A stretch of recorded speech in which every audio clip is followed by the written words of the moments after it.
Hello बच्चों, चलिए आज हम लोग अध्याय 2 का एमसीक्यू देखेंगे और ये भाग सी है जो होगा विद्युत द्विध्रुव के कारण विभव पर आधारित।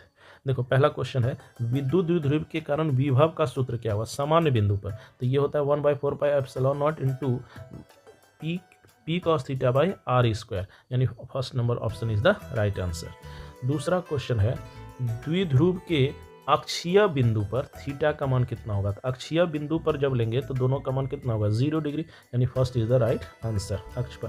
दूसरा है अक्षीय बिंदु पर द्विध्रुव के कारण विभव कितना होगा। तो यहाँ पर देखो अगर आप थीटा के जगह पर 0 रख दोगे तो आ जाएगा 1/4 pi epsilon not P by R square, यानी पी बाई आर स्क्वायर। सबसे बड़ी बात याद रखना द्विध्रुव के कारण 1/r² पर डिपेंड करता है और एक बिंदु के लिए 1/r पर, ये इंपॉर्टेंट बात है।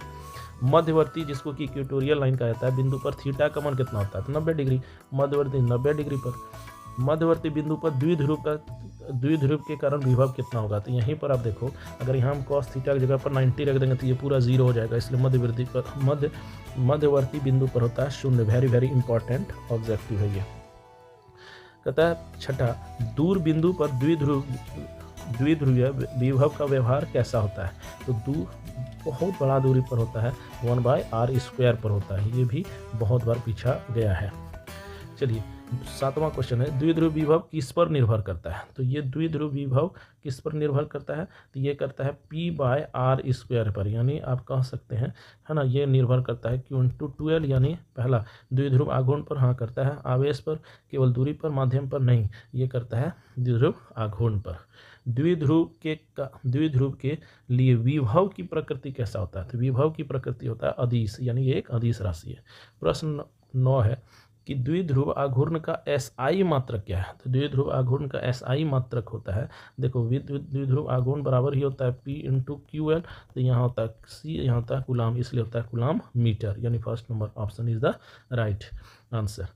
प्रश्न 10 है द्विध्रुव के कारण विभव में cos थीटा क्यों आता है। तो cos थीटा ही तो ये बताता है कि इसकी दिशा किधर होगी, यानी first number is the right answer है ना। अक्ष पर ये 0 डिग्री पर होता है और मध्यवर्ती पर 90 डिग्री। प्रश्न 11 है द्विध्रुव के कारण विभव का उपयोग। तो द्विध्रुव पर विभव का उपयोग तो ये होता है विद्युत क्षेत्र निकालने में, क्योंकि D बराबर E बराबर -dV/dr होता है।